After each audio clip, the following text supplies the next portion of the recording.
I returned home early to surprise my wife. The new maid refused to open the gate. "Madam is at the pool with her husband." I said, "I am the husband." She scoffed. "The boss has been here for hours." I looked through the fence and saw the personal trainer. I didn't scream. I decided to play the delivery guy. I handed them an envelope that made the couple run down the street in their towels. "I'm glad to have you here. Follow my story until the end and comment the city you're watching from, so I can see how far my story has reached." My name is Roger, and at 62 years old, I thought I knew everything about my wife, Holly, after 35 years of marriage. I thought I understood the rhythm of our life together, the comfortable predictability of our routines, the quiet trust that had carried us through decades of shared mornings and whispered good nights. I was wrong about everything. It was a Tuesday in late September when my world cracked open like an egg hitting concrete. I had left the office early that day, feeling lighter than I had in months. My business partner had just closed a deal that would secure our small consulting firm for another year, and I wanted to surprise Holly with the good news. Maybe take her out to dinner at that little Italian place on Main Street where we used to go when we were young and thought love was enough to solve everything. The afternoon sun painted our street in golden hues as I pulled into our driveway on Maple Street. Our house, a white colonial that we had bought 28 years ago when Holly was pregnant with hopes we never got to see fulfilled, looked exactly the same as always. The hedges were trimmed, the lawn was pristine, and everything appeared normal. But normal, I was about to learn, was just an illusion I had been living in for months. I parked behind Holly's silver Honda and noticed an unfamiliar red pickup truck parked across the street. Nothing unusual about that. Our neighborhood had its share of contractors and service workers coming and going. I grabbed my briefcase and walked toward the front door, already imagining Holly's surprised smile when I told her about coming home early. That's when I met Maria. She appeared at our wrought iron gate like a guardian blocking my path. Her dark hair pulled back in a tight ponytail, her uniform crisp and professional. I had never seen her before, which struck me as odd since Holly usually introduced me to any new help she hired. "Excuse me, sir," she said, her voice polite but firm as she positioned herself between me and my own front door. "Mrs. Holloway is busy right now." I blinked, confused. "I'm sorry, what?" "The senora is at the pool with her husband," Maria explained, as if this should make perfect sense to me. She asked not to be disturbed. Something cold settled in my stomach. "Her husband," I repeated slowly, the words feeling foreign in my mouth. Maria nodded earnestly. "Yes, sir, the boss has been here for hours. Very important meeting," she said. I stared at this woman, who was treating me like a stranger at my own home. "I am her husband," I said, my voice steady despite the growing unease in my chest. "I'm Roger. This is my house." Maria's face shifted into something between confusion and amusement. She actually laughed, a short, dismissive sound that hit me like a slap. "No, no, senor. The husband is already here. Tall, strong man with dark hair. Very handsome." She gestured toward the back of the house. "He comes here every Tuesday and Thursday for the special swimming lessons." Special swimming lessons. The phrase echoed in my head as I felt the ground shifting beneath my feet. Holly had mentioned something about working with a personal trainer, improving her fitness routine. She had talked about swimming more, getting back in shape, taking better care of herself. I had encouraged it, proud of her commitment to health at 60 years old. "Maria," I said carefully, trying to keep my voice calm while my heart hammered against my ribs. "I need you to let me through. This is my house. I live here." She looked me up and down, taking in my gray slacks, my button-down shirt, my thinning hair and lined face. When she looked back at my eyes, there was pity there. Pity for the confused old man who was clearly delusional. "Sir, I think maybe you are confused. The boss, he is much younger, very fit. He drives the red truck." She pointed toward the street where that unfamiliar pickup was parked. the red truck. Everything was starting to make a sickening kind of sense. "How long have you been working here?" I asked. 3 weeks, Maria said proudly. "Mrs. Holloway hired me special for when the boss comes for swimming. Very important that they have privacy for the training." Privacy for the training. I closed my eyes for a moment, feeling 35 years of trust and love crumbling like old concrete. When I opened them again, Maria was watching me with growing concern. "Sir, are you okay? You look very pale." I nodded slowly, though nothing about this moment was okay. "Maria, I need you to step aside. Now." Something in my voice must have convinced her, because she hesitated and took a small step back, but instead of going to the front door, I walked around to the side of the house where the tall wooden fence enclosed our backyard, the fence that provided privacy for Holly's garden, for our weekend barbecues, for quiet evening conversations under the stars, for whatever was happening right now. I found a gap between 2 fence boards where the wood had warped slightly over the years. I had been meaning to fix it for months, but never got around to it. Now I was grateful for my procrastination as I pressed my eye to the opening. The scene that unfolded before me will be burned into my memory until the day I die. There was Holly, my wife of 35 years, in a red bikini I had never seen before. She was laughing in a way I had not heard in years, light, carefree, genuinely happy. Her hair was styled differently, younger somehow, and her skin glowed in the afternoon sun. And there was the man Maria had called the boss. He was indeed tall, muscular, with thick dark hair and the kind of confident posture that comes with youth and physical strength. He couldn't have been more than 40, maybe younger. His name was Jake, I would later learn, Jake Morrison, 28 years old, certified personal trainer and predator of lonely wives. I watched as Holly playfully splashed water at him, watched as he caught her hand and pulled her closer.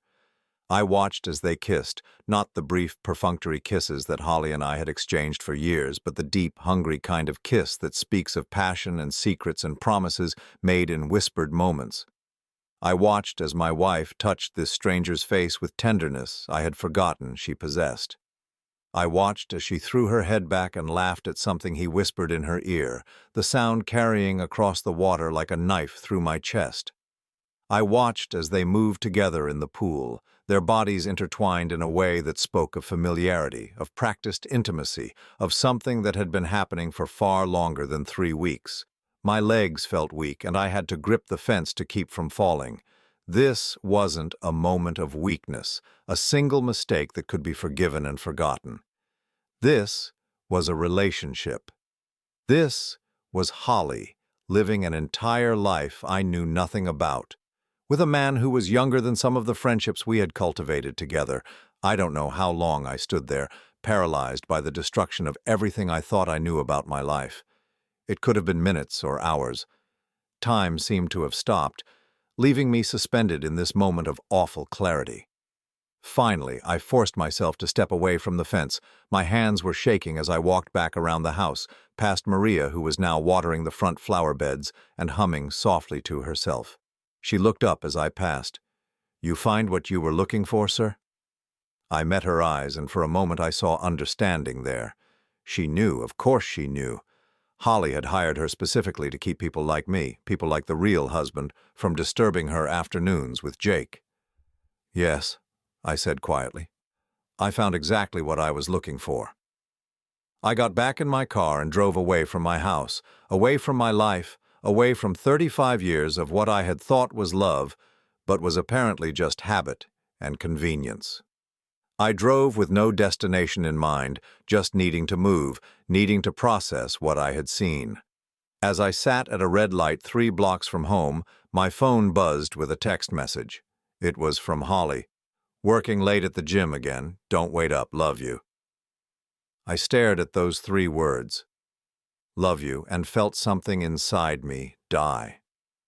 Not just love, but the naive belief that the people closest to us are incapable of such casual cruelty.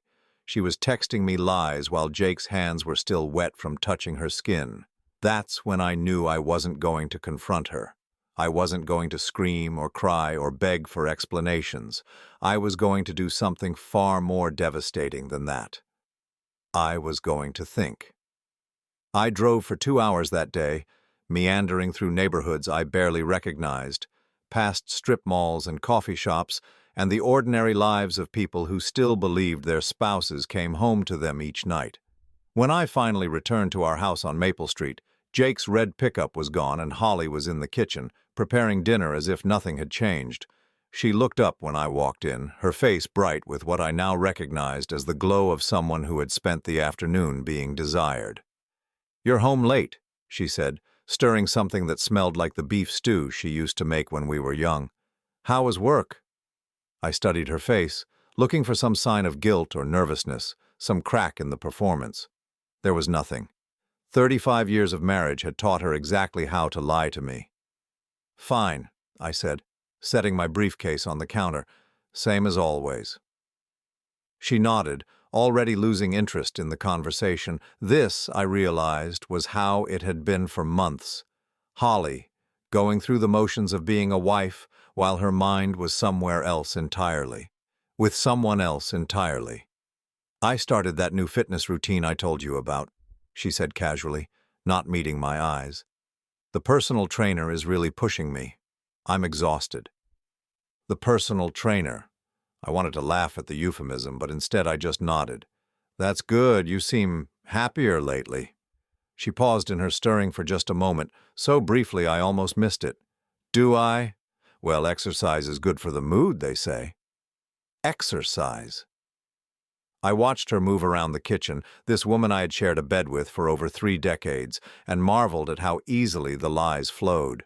How long had she been practicing this performance? How many conversations had we had where she was thinking about Jake's hands on her skin while discussing groceries and bills and the weather? That night, I lay in bed, listening to Holly breathe beside me. Her body turned away from mine as it had been for months. I had attributed her distance to menopause, to the natural evolution of a long marriage, to the comfortable transition from passion to companionship. I had been such a fool. I didn't sleep. Instead, I stared at the ceiling and made lists in my mind. Everything I needed to know, everything I needed to do, every detail that would matter when the time came to act. The next morning, I called in sick to work for the first time in 5 years. Holly seemed surprised but not concerned. "I hope you're not coming down with something," she said, adjusting her hair in the hallway mirror. She was dressed for the gym in expensive workout clothes I didn't remember her buying. "I have my training session this afternoon, so I probably won't be back until evening." Training session. The words felt like salt in a wound. "Take your time," I told her. "Get a good workout." After she left, I sat in my home office and did something I never thought I would do in my entire life. I looked up private investigators in our area. The man I eventually hired was named David Chen. He was professional, discreet, and expensive, $3,000 for what he delicately called a comprehensive matrimonial investigation. I met him at a coffee shop downtown, away from any place where Holly and I might be recognized together. "How long has this been going on?" David asked after I explained the situation. "I don't know," I admitted. "I think longer than I want to believe." David nodded with the weary understanding of someone who had seen this story play out countless times.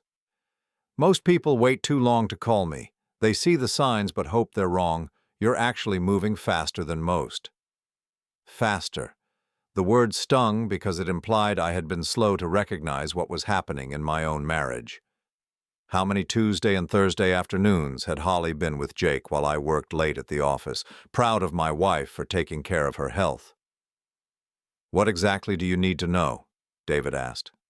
"Everything," I said. "How long it's been happening, how serious it is, whether—" I paused, the words sticking in my throat like glass. "Whether she's planning to leave me?" David made notes in a small leather journal. "Most of my clients want evidence for divorce proceedings. Is that your goal here?" I considered the question. Was it? I honestly didn't know yet. All I knew was that I couldn't move forward, in any direction, without understanding the full scope of what I was dealing with. I just need the truth, I told him. The truth, as it turned out, was worse than I had imagined. David called me 3 days later with a preliminary report. We met at the same coffee shop, and he slid a manila folder across the table to me like we were conducting some kind of spy transaction. "Your wife has been seeing Jake Morrison for approximately 4 months," he began without preamble. "It started in June when she hired him as a personal trainer through Elite Fitness. The relationship became sexual within 2 weeks." 4 months. I opened the folder and found photographs that made my stomach clench. Holly and Jake leaving a hotel on the other side of town. Holly and Jake having lunch at a restaurant I had never heard of. Holly and Jake shopping together at a mall 30 minutes away from our house, far enough that they wouldn't run into anyone we knew. "There's more," David continued quietly. "She's been using a credit card you probably don't know about to pay for hotel rooms, dinners, gifts for him. She spent approximately $8,000 in the past 4 months. $8,000. Money from our joint account that I had assumed was going toward her gym membership and healthy eating. Money I had been happy to see her spend on herself because I thought it meant she was taking care of her health." "They meet twice a week," David said, "always on Tuesdays and Thursdays. Sometimes at your house when you're at work, sometimes at his apartment, sometimes at hotels. She tells him details about your marriage, your finances, your routines." My fingers tightened on the folder. "What kind of details?" David's expression grew uncomfortable. "Mr. Holloway, this might not be something you want to hear.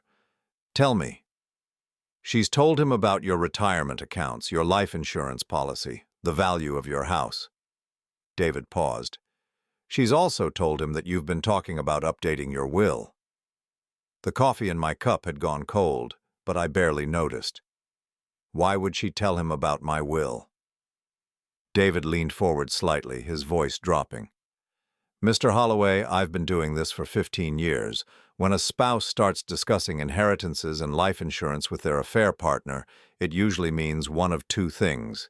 Either they're planning to leave the marriage and want to know what they'll walk away with, or they're planning to wait for the marriage to end in a different way." The implications of his words hit me like a physical blow. Holly wasn't just having an affair. She was calculating, planning, waiting. "There's something else," David said, pulling out another photograph. "This was taken yesterday." The image showed Holly and Jake in what appeared to be a jewelry store. Jake was pointing to something in a display case while Holly nodded eagerly beside him. "We couldn't hear the conversation," David said, "but the body language suggests they're making plans, long-term plans." I stared at the photograph until the faces blurred. Holly was looking at Jake with the same expression she had worn when we picked out our engagement ring 40 years ago, excited, hopeful, in love. "How much do I owe you for this?" I asked, closing the folder. "You paid the retainer. This completes the basic investigation." David studied my face. "But Mr. Holloway, if you're planning to confront your wife with this information, I'd strongly recommend speaking with a divorce attorney first. Protect yourself legally before you make any moves." A divorce attorney. The phrase felt surreal. 3 days ago, I had been a married man planning to surprise his wife with good news from work. Now I was discussing legal protection from the woman I had loved for most of my adult life. "I'll think about it," I told David. But as I drove home with the folder on the passenger seat beside me, I knew I wasn't going to think about anything. I was going to act. That evening, Holly came home glowing again, her cheeks flushed and her eyes bright. She had started wearing perfume again, something light and expensive that I didn't recognize. "Great workout today," she announced, kissing my cheek with lips that had probably kissed Jake goodbye an hour earlier. "I think this new routine is really paying off." "You look wonderful," I said, and meant it. She did look wonderful, alive and vibrant in a way she hadn't in years. The irony was devastating. "I'm thinking about increasing my sessions," she said, opening the refrigerator. "Maybe 3 times a week instead of 2. Jake thinks I'm ready for more advanced training." Jake thinks. I wondered how many conversations Holly and I had had in the past 4 months where she had quoted Jake's opinions to me. How many times had she used my own trust against me? sharing intimate details of our life with her lover while I nodded and smiled and encouraged her newfound happiness. "Whatever makes you happy," I told her. She smiled at me then, a genuine warm smile that reminded me of why I had fallen in love with her so many years ago. That smile hurt more than all of David's photographs combined because it meant that Holly was capable of feeling joy and love and contentment. She just felt those things for someone else now. That night, I made my decision.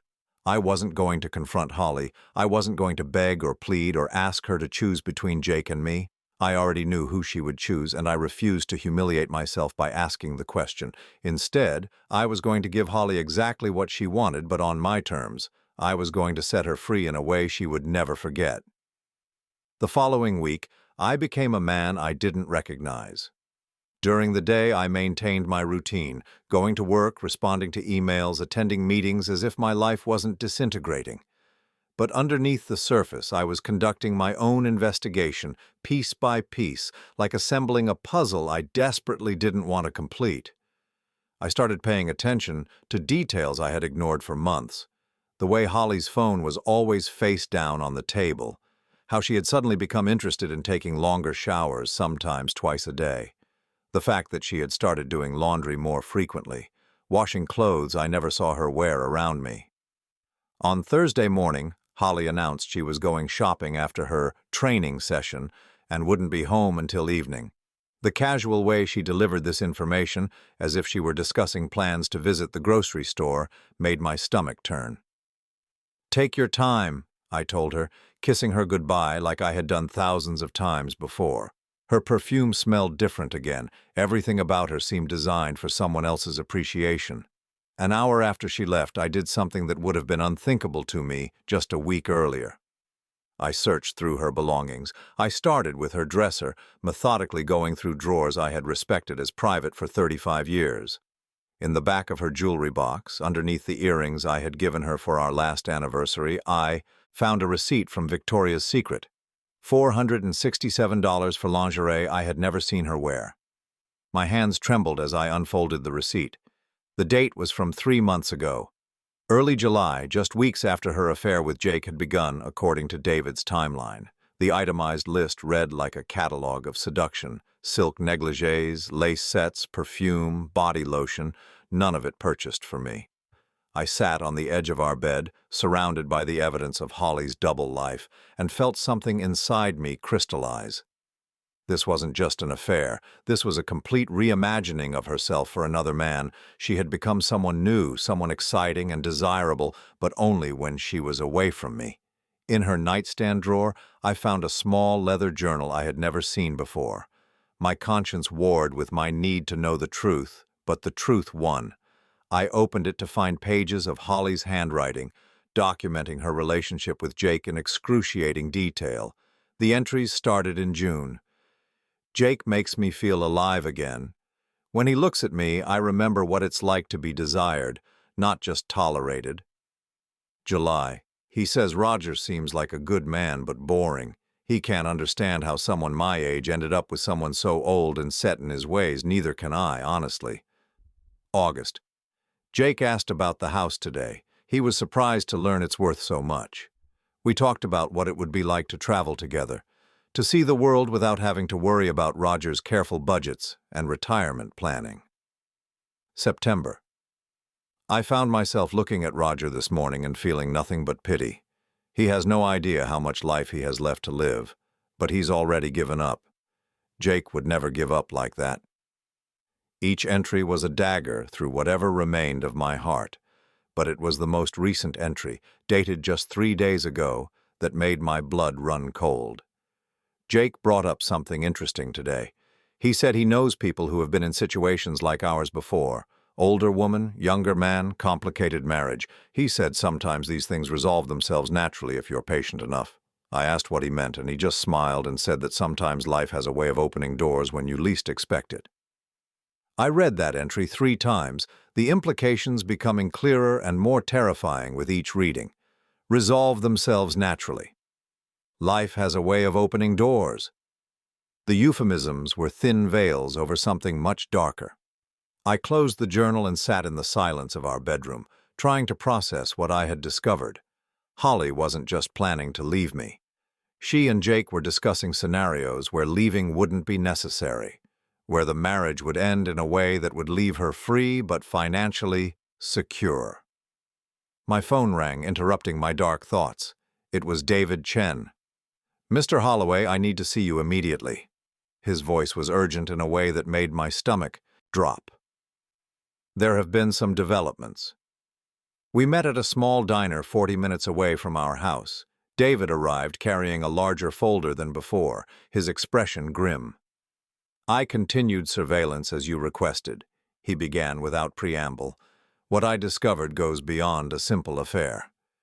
He opened the folder and spread out a series of photographs. Holly and Jake at what appeared to be a financial planning office.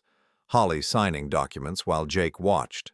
Holly and Jake meeting with a man in an expensive suit outside a law firm. "Your wife has been meeting with financial advisors and attorneys," David said quietly, "without your knowledge." I stared at the photographs, my mouth dry. What kind of meetings? "Based on what we could observe and some discreet inquiries, she's been exploring her options regarding asset division in the event of divorce, but that's not the concerning part." David pulled out another set of photos. These showed Holly and Jake with a different man, someone who looked less professional, more predatory. "This man is Tommy Ricci. He has a history of insurance fraud and has been involved in several suspicious death claims over the past decade. Nothing proven, but enough of a pattern to raise red flags." The room seemed to tilt around me. "What are you saying?" "I'm saying your wife and her boyfriend have been asking questions about your life insurance policy, specifically about how quickly claims are paid out and whether there are any exclusions for accidental death." I felt bile rise in my throat. "You think they're planning to kill me?" David leaned forward, his voice dropping to barely above a whisper. "I think they're exploring all their options, and one of those options involves you having an accident that would leave your wife a very wealthy widow."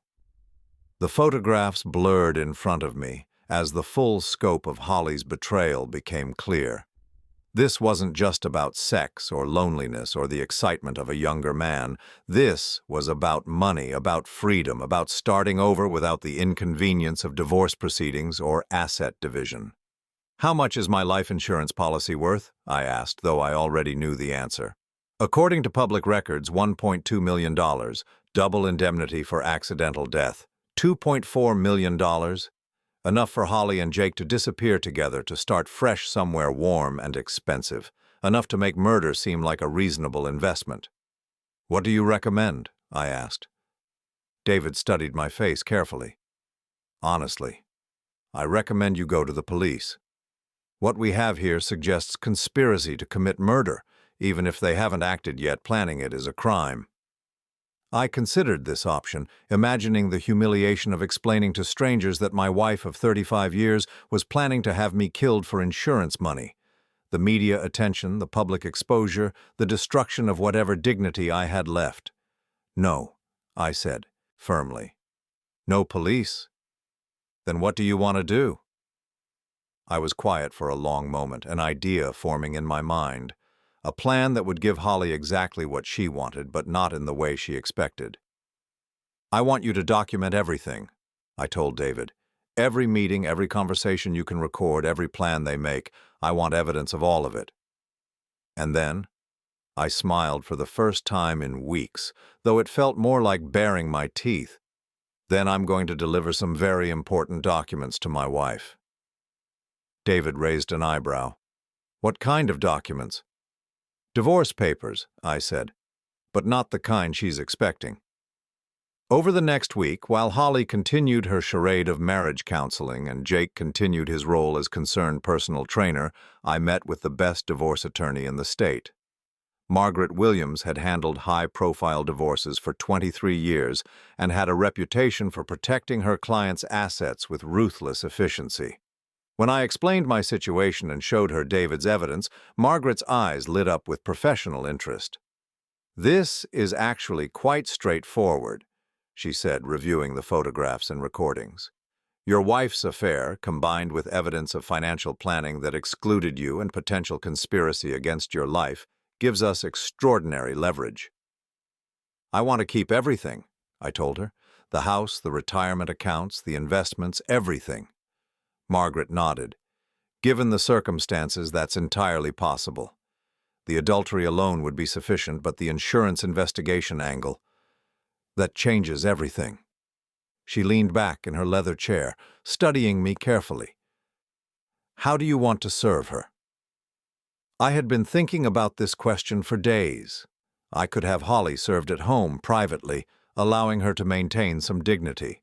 I could have her served at the gym, creating a scene but limiting the audience, or... I want to deliver them myself, I said. Margaret looked surprised. That's unusual. Most people prefer to avoid the confrontation. I don't want to avoid it, I said. I want to control it. The papers were prepared within 3 days. Margaret had included everything: adultery charges, financial misconduct, alienation of affection, and a detailed accounting of Holly's expenditures on her affair. The settlement terms were stark. Holly would receive nothing beyond what the law absolutely required, which in our case was almost nothing given the circumstances. But the real surprise was the final page, a document that would destroy Holly's plans more completely than any divorce could. A life insurance policy cancellation, filed that morning and effective immediately. If Holly and Jake were planning to wait for my convenient death, they were going to be waiting for nothing. The following Tuesday, I called in sick to work again. Holly left for her training session with Jake, humming softly and completely oblivious to the fact that her entire world was about to collapse. I spent the morning preparing for what would either be the most satisfying moment of my life or the most terrifying. Either way, it would be the most honest moment Holly and I had shared in months. I put on my best suit, the navy one Holly had bought me for our 30th anniversary. I wanted to look like a man who was in control, not a victim who had been betrayed and discarded. Then I drove to a uniform rental shop and picked up the delivery driver costume I had ordered. The plan was simple, elegant, and completely devastating. I was going to deliver the truth to Holly and Jake while they were enjoying their afternoon of lies. And I was going to watch their faces when they realized that sometimes the prey knows exactly what the predators are planning. At exactly 2:30 in the afternoon, I parked my car 3 blocks away from our house and walked back carrying a brown envelope and wearing the uniform of Metro Express delivery service. The navy blue shirt and matching cap transformed me into just another working man making his rounds through suburban neighborhoods. The disguise was perfect. Even Holly wouldn't look twice at a delivery driver. My heart pounded as I approached our front gate, but my hands were steady. I had spent too many sleepless nights planning this moment to let nerves ruin it now. Through the gaps in our fence, I could hear the sounds I had become sickeningly familiar with. Holly's laughter mixing with Jake's deeper voice, the splash of water in our pool, the clink of glasses as they shared drinks in the middle of the day while I was supposed to be working. I pressed the doorbell and waited. The sounds from the backyard stopped abruptly. "Maria!" Holly's voice called out, sharp with irritation. "Can you get that? We're not expecting anyone." I heard Maria's footsteps approaching, and a moment later the front door opened. She looked at me with the same polite efficiency she had shown the week before, though I could see a flicker of recognition in her eyes. "Delivery for Mrs. Holly Holloway," I said, keeping my voice pitched differently than she would remember. "Signature required." Maria took the envelope and examined it. "What company is this from?" "Legal documents," I said simply. "Very important that Mrs. Holloway receives them immediately." Something in my tone must have convinced her because she nodded and headed toward the backyard. I followed at a discreet distance, my pulse racing as we approached the scene of my own domestic destruction. Holly was lounging on a pool float in her red bikini, a large glass of wine balanced on a side table within arm's reach. Jake was in the water beside her, his hand resting possessively on her leg. They looked like a magazine advertisement for an expensive resort, all tan skin and easy luxury. When they saw Maria approaching with a stranger behind her, their entire dynamic shifted. Holly's expression went from relaxed contentment to sharp alertness in less than a second. "What's this about?" she asked, her voice carrying the authority of someone who was used to being in control of her environment. "Delivery for you, ma'am," I said, holding out the envelope. "Needs your signature." Holly frowned, sliding off the float and wrapping a towel around herself. I wasn't expecting anything. What kind of delivery? Legal documents, I repeated, from the law firm of Williams, Patterson and Associates. The name hit Holly like a physical blow. I saw her face pale beneath her tan as she processed what this might mean. Margaret Williams had a reputation in our social circle. She was the lawyer wealthy women hired when they wanted to destroy their husbands in divorce proceedings. I don't understand, Holly said, but she was already reaching for the envelope with trembling fingers. Jake had climbed out of the pool and was standing beside Holly now, water dripping from his muscled frame as he tried to read the expression on her face. "What's wrong, babe? What is it?" The casual endearment, babe, spoken in front of Maria and a stranger, confirmed everything I needed to know about how public their relationship had become. They weren't even trying to hide it anymore. Holly tore open the envelope and pulled out the thick stack of papers inside.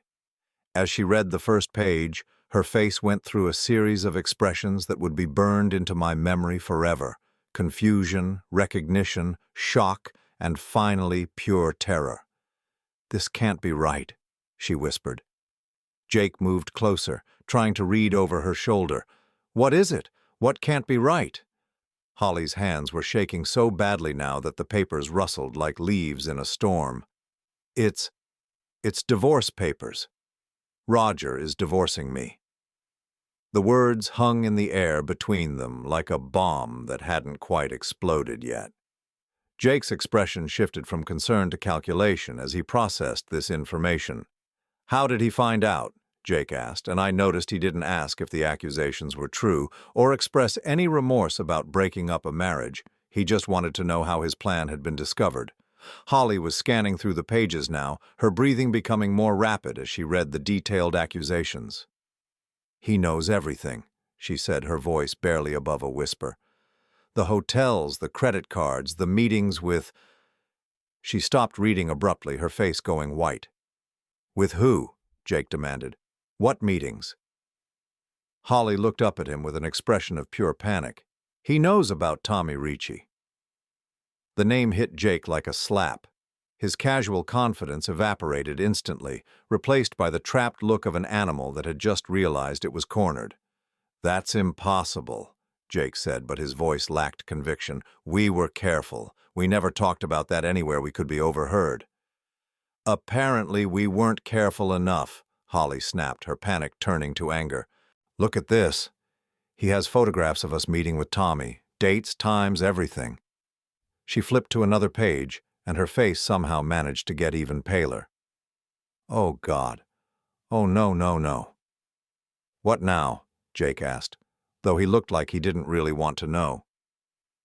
"The life insurance policy," Holly said, her voice cracking. "He canceled it yesterday. It's void, all of it." Jake staggered backward as if she had hit him. "What do you mean, canceled?"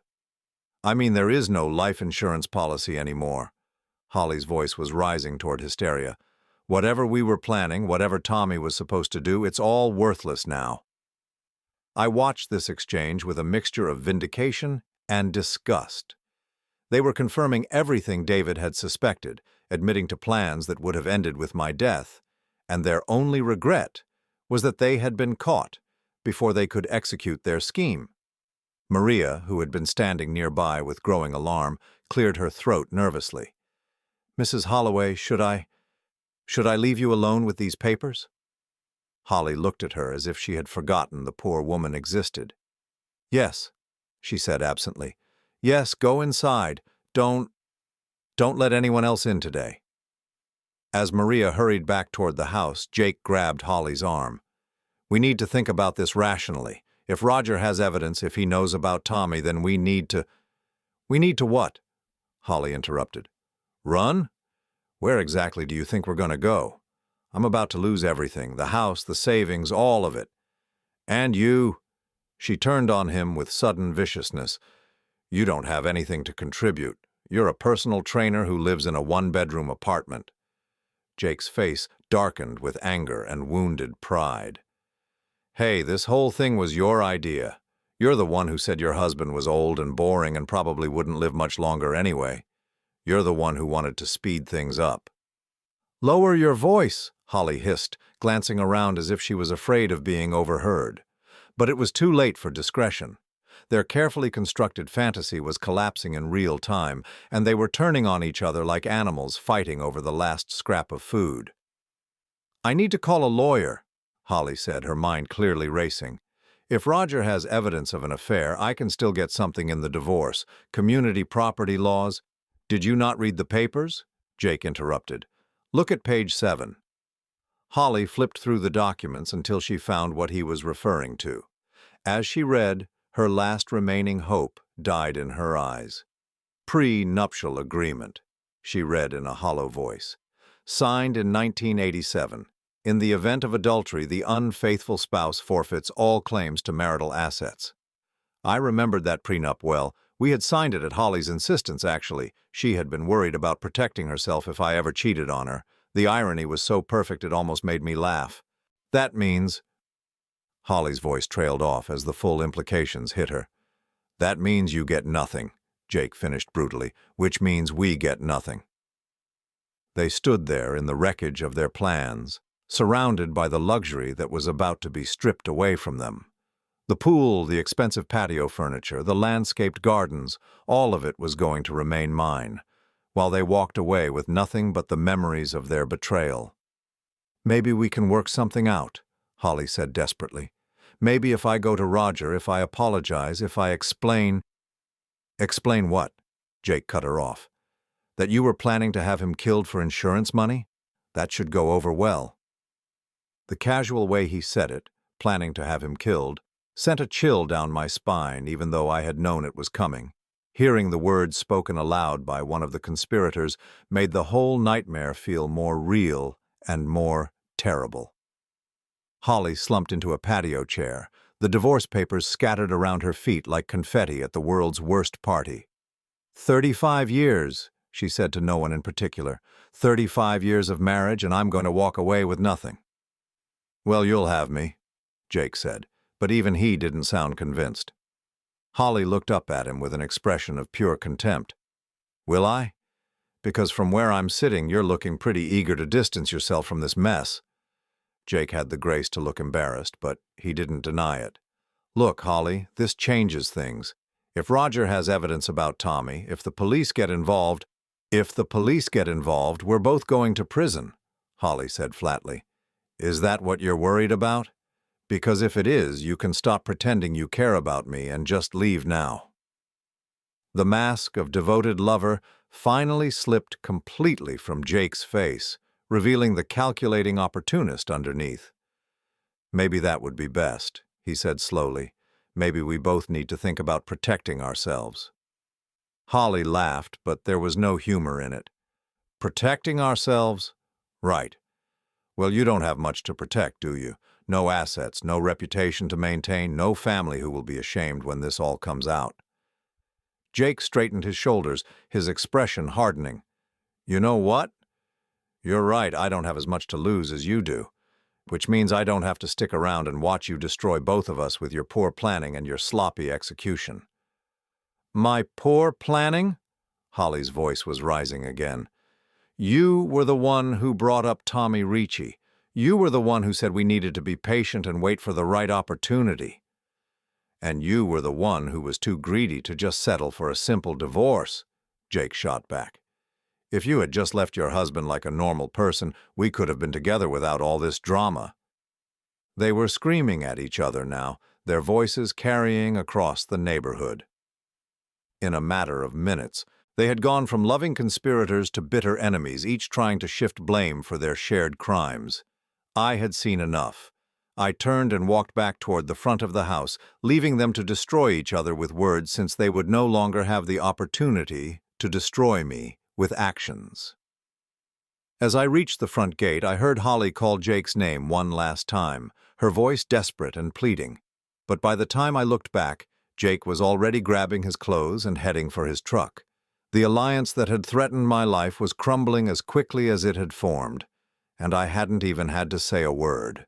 I drove home slowly that evening, taking the long route through neighborhoods where families were gathering for dinner, where children played in front yards, where normal people lived normal lives untouched by betrayal and conspiracy. The delivery uniform lay folded on my passenger seat like the costume from a play that had just concluded its final performance. When I pulled into our driveway at 6:30, Jake's red pickup truck was gone, and our house stood silent against the fading daylight. I sat in my car for a moment, savoring the calm before what I knew would be a storm unlike anything our marriage had ever weathered. I found Holly in our living room, still wearing the clothes she had thrown on over her bikini hours earlier. She was sitting on the edge of our couch, divorce papers spread across the coffee table like evidence at a crime scene. Her hair was disheveled, her makeup smeared, and her hands shook as she held a glass of what appeared to be straight whiskey. When she looked up and saw me standing in the doorway, her face went through a series of expressions: surprise, guilt, anger, and finally a desperate kind of calculation. "Roger," she said, her voice hoarse from hours of crying or screaming or both. "We need to talk." I set my briefcase down carefully, as if this were any other evening, as if I were just coming home from another ordinary day at the office. "Do we?" Holly stood up unsteadily, the whiskey clearly not her first attempt at dulling the edges of her situation. "Those papers, those accusations, they're not what you think." I almost admired her audacity. Even caught red-handed with evidence that could send her to prison, she was still trying to manipulate the narrative. "What should I think they are, Holly?" She moved closer, her eyes searching my face for some sign of the malleable husband she had been betraying for months. "It's complicated. Jake, he's been pressuring me, making me do things I never would have considered on my own." The lie was so transparent, so insulting to both my intelligence and my dignity, that I felt the last vestiges of love I had carried for this woman finally die.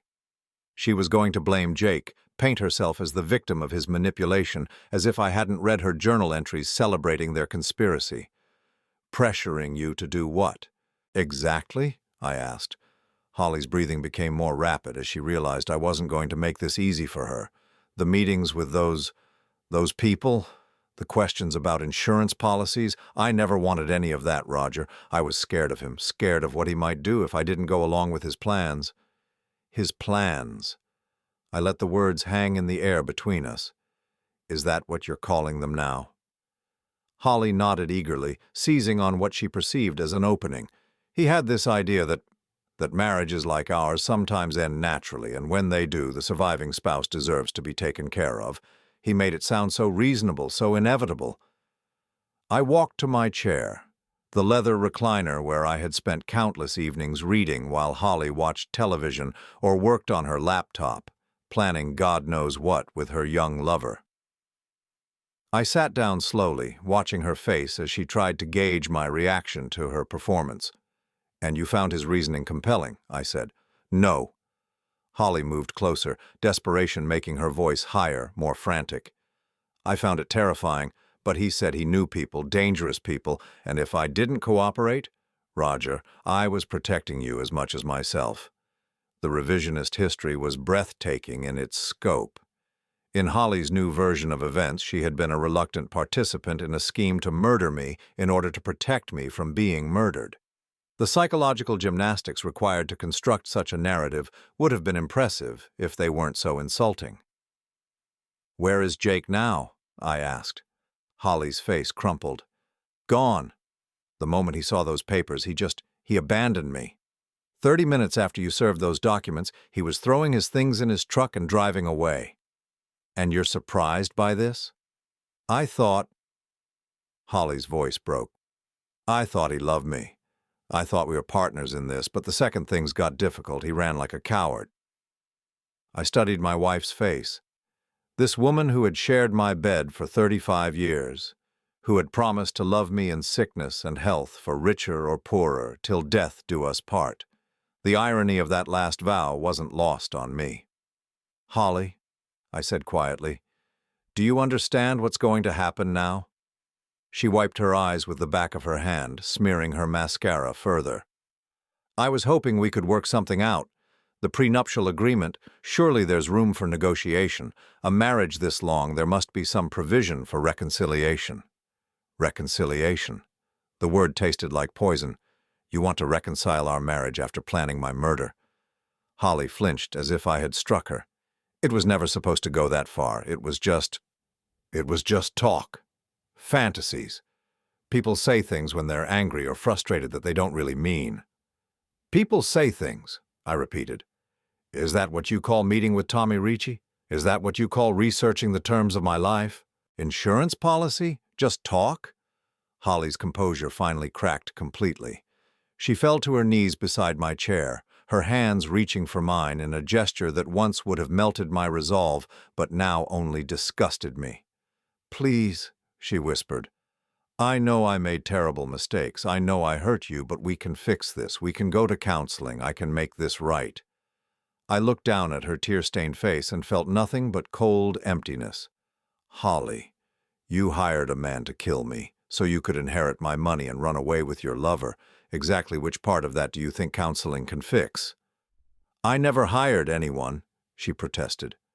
We only talked to Tommy about hypothetical situations. We never paid him anything, never made any concrete plans.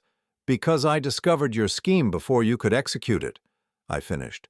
The only reason I'm still alive is because you were sloppy, not because you changed your mind. Holly's hands tightened on mine, her fingernails digging into my skin. That's not true. I could never have gone through with something like that.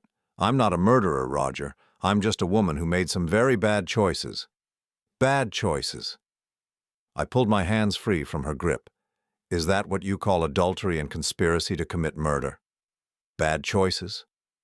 She sat back on her heels, her face streaked with tears and desperation. What do you want from me? What can I possibly say or do to fix this? Nothing, I said simply. There is nothing you can say or do. The marriage is over, Holly. It's been over for months. You just didn't bother to tell me. Holly's breathing became shallow and rapid, panic setting in as she realized that her tears and pleading weren't having their intended effect.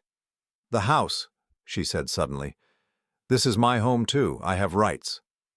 Not according to the prenuptial agreement you insisted we sign, I reminded her, and certainly not after what you've done. I'll fight this, she said, her desperation transforming into anger. I'll hire a lawyer. I'll contest the prenup. I'll tell them about your controlling behavior, your emotional abuse. Go ahead, I said calmly. Tell them. And while you're explaining how I emotionally abused you, I'll be sharing David Chen's surveillance footage with the district attorney.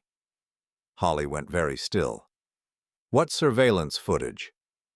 The footage of you meeting with Tommy Ricci. The recordings of your conversations about insurance payouts and convenient accidents. The documentation of every hotel room you paid for, every lie you told, every plan you made. The color drained from Holly's face as she realized the true scope of what I had discovered. You hired someone to spy on me? I hired someone to find out the truth, I corrected. And the truth is that you're a would-be murderer who got caught before you could follow through. Holly staggered to her feet, her hand pressed against her chest as if she couldn't breathe. You can't prove intent. Talking to someone isn't the same as hiring them. Maybe not, I agreed. But it's enough to destroy any sympathy a judge might have for your situation, and it's certainly enough to ensure that you leave this marriage with exactly what you brought to it. Nothing. Holly looked around our living room as if seeing it for the first time, cataloging everything she was about to lose. The antique furniture we had collected over decades of marriage, the artwork we had chosen together, the photographs documenting a life that had apparently been a lie for longer than I cared to calculate. Where am I supposed to go? She asked, her voice small and lost. I don't know, I said honestly, and frankly, I don't care. You should have thought about that before you decided to plan my funeral. Holly's phone buzzed with a text message. She looked at it with what appeared to be hope, but as she read the message, her face fell even further. Jake, I asked. She nodded miserably.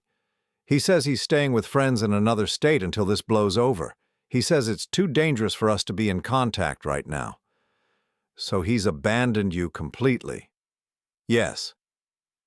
The word came out as barely a whisper. I felt a moment of something that might have been pity, but it passed quickly. Holly had made her choices, and now she was facing the consequences of those choices alone, just as she had planned for me to face death alone.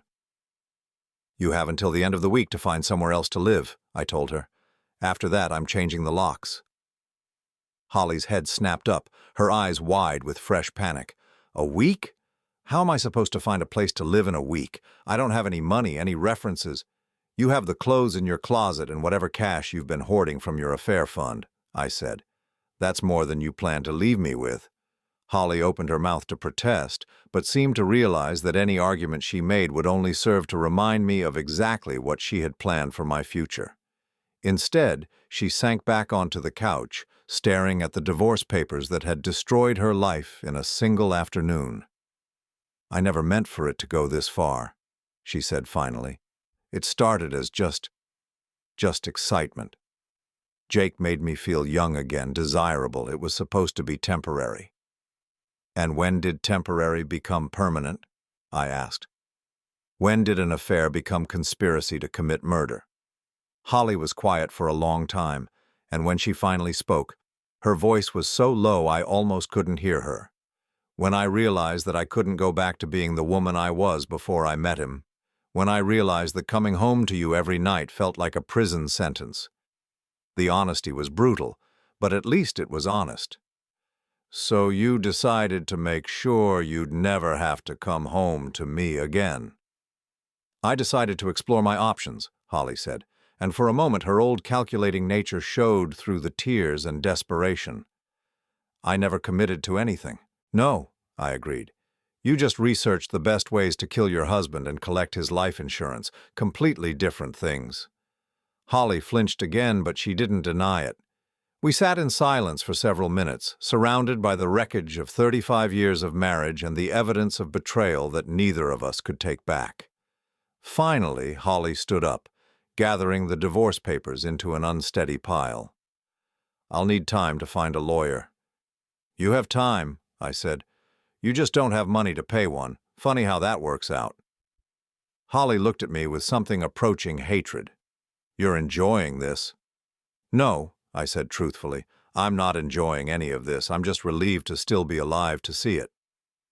6 months later, I stood in the kitchen of my house on Maple Street, making coffee for one and watching the sunrise paint the sky in shades of gold and pink.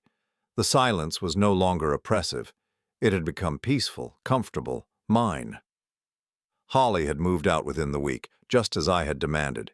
She had packed her clothes, her jewelry, and her delusions into a rented van and driven away to start over with nothing but the small nest egg she had managed to hide during our marriage. It wasn't much, maybe $15,000, but it was more than she deserved, and far more than she had planned to leave me with. The divorce had been finalized 3 months ago. Margaret Williams had been as ruthless and efficient as her reputation suggested, and Holly's public defender had been no match for the evidence we presented. The prenuptial agreement held, the adultery was proven beyond doubt, and the conspiracy charges, while never formally filed, had been enough to ensure Holly received nothing from our marital assets. Jake Morrison had never returned to town. According to David Chen's final report, he had moved to Florida and was working as a personal trainer at a resort, presumably looking for his next wealthy, lonely target. I hoped his future victims would be smarter than Holly had been, but I doubted it. Men like Jake thrived on the desperation of people who confused attention with love. Tommy Ricci had been arrested 2 weeks after my divorce papers were served, though not for anything related to me. Apparently, he had been careless with another client, and the police had finally gathered enough evidence to charge him with insurance fraud and conspiracy to commit murder in a different case. I read about it in the newspaper with a mixture of satisfaction and gratitude that I had discovered Holly's plans before Tommy had the chance to demonstrate his professional skills on my behalf. The house felt different now. Lighter, cleaner, honest. I had redecorated the living room, removing the furniture and artwork that reminded me too strongly of the life Holly and I had shared. The bedroom had been completely redone. I couldn't sleep in the same bed where Holly had lain beside me while planning my death, so I had donated everything to charity and started fresh. The pool area, once the scene of Holly's betrayal, had been transformed into something entirely my own. I had the deck refinished, bought new furniture, and installed a small outdoor kitchen. On warm evenings, I cooked dinner and ate outside, reading books I had never had time for during my marriage, listening to music Holly had always complained about, and enjoying the simple pleasure of being alone without being lonely. My retirement had become everything I had hoped it would be before Holly's betrayal had cast a shadow over those dreams. I traveled, sometimes with friends, sometimes alone. I had taken a photography class and discovered I had an eye for landscapes. I had learned to cook properly, not just the basic meals I had prepared during the few times Holly was away, but elaborate dishes that I prepared for the simple joy of creation. I had also started volunteering at a local legal aid clinic, helping other people navigate the complexities of divorce and domestic issues. Margaret Williams had recommended me after I mentioned my interest in helping people who found themselves in situations similar to mine. It was rewarding work, and it gave me a way to use my experience for something positive. The phone rang as I was finishing my coffee, interrupting my peaceful morning routine. I glanced at the caller ID and smiled. It was my brother Tom, calling from Arizona, where he had moved after his own retirement. "Good morning, little brother." Tom's voice was warm and familiar through the phone speaker. "Good morning, Tom. How are the grandkids?" "Growing too fast and eating me out of house and home," Tom laughed. "But that's not why I'm calling. I wanted to check in on you. It's been 6 months since the divorce was finalized. How are you doing? Really doing?" It was a question I had been asking myself frequently lately. How was I doing? The honest answer was better than I had expected, better than I probably deserved after the magnitude of the betrayal I had experienced. "I'm doing well," I told Tom. "Better than well, actually. I'm doing things I never thought I'd have the courage to try." "Such as?" I looked around my kitchen, my house, my life that was entirely my own for the first time in decades. "Such as living for myself instead of living for someone who was planning to kill me." Tom was quiet for a moment. He had been one of the few people I had told the complete truth about Holly's conspiracy, and the revelation had shaken him almost as much as it had shaken me. "Any regrets?" he asked finally. I considered the question seriously. Did I regret the 35 years I had spent with Holly? The time that had been genuine, before her resentment and Jake's influence had corrupted everything? Did I regret not seeing the signs earlier, not protecting myself sooner? "I regret that it took me so long to see who she really was," I said finally. "But I don't regret ending it. And I don't regret how I ended it." "Good," Tom said firmly. "What she did to you, what she was planning to do, there's no excuse for that. No amount of marital dissatisfaction justifies conspiracy to commit murder." We talked for another 20 minutes about lighter topics.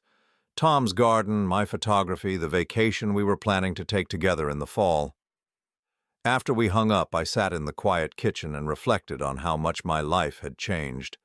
The doorbell rang at exactly 10 o'clock, interrupting my meditation. I opened the door to find David Chen standing on my porch, carrying a small envelope and wearing the satisfied expression of a man who had good news to deliver. "Mr. Holloway," David smiled, extending his hand, "I have something for you."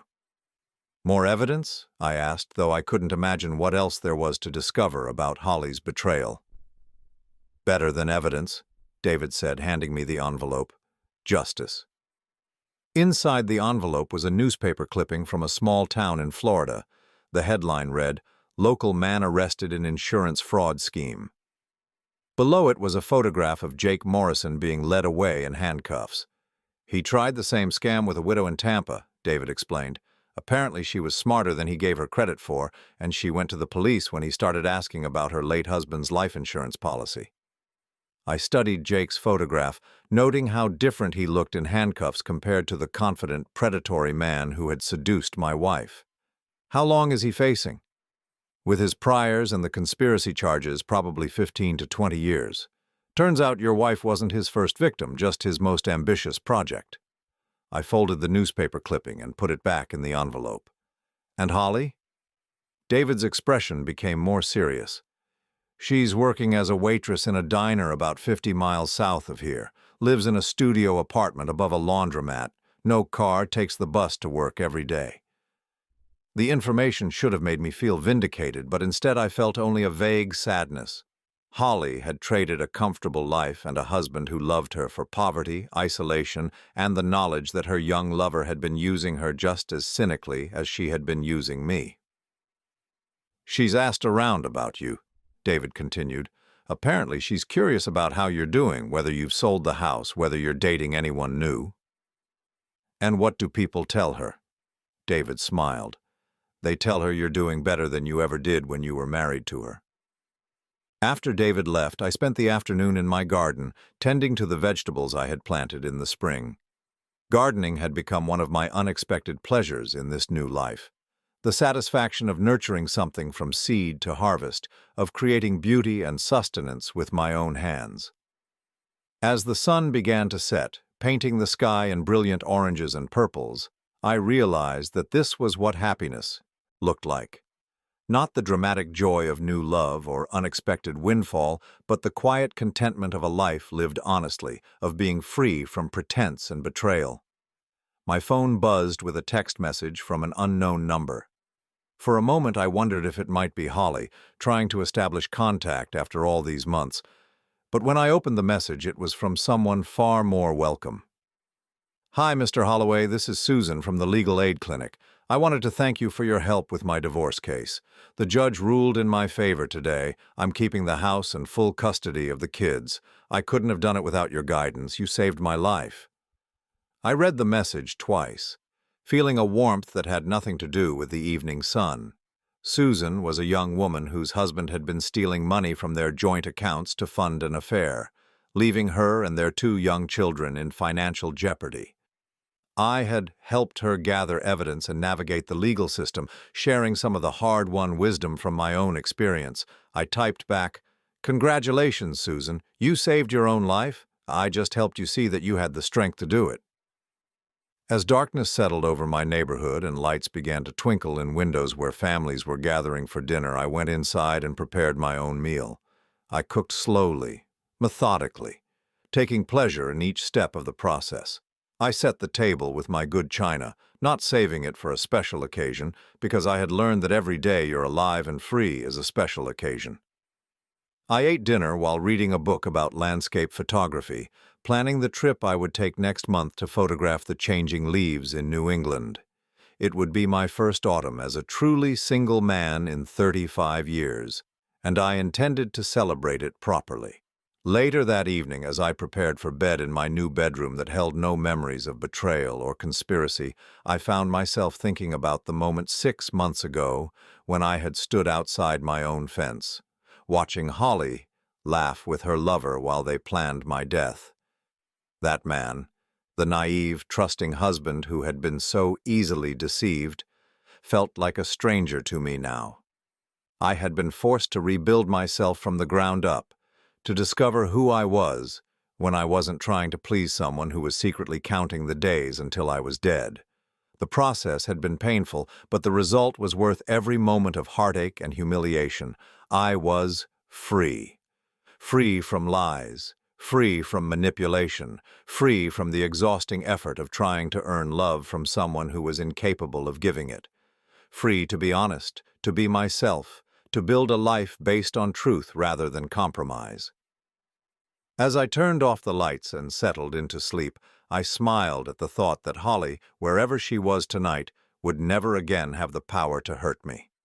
I had taken that power away from her the day I delivered those divorce papers, and I would never give it to anyone else again. The envelope of truth had set me free, and I intended to stay that way.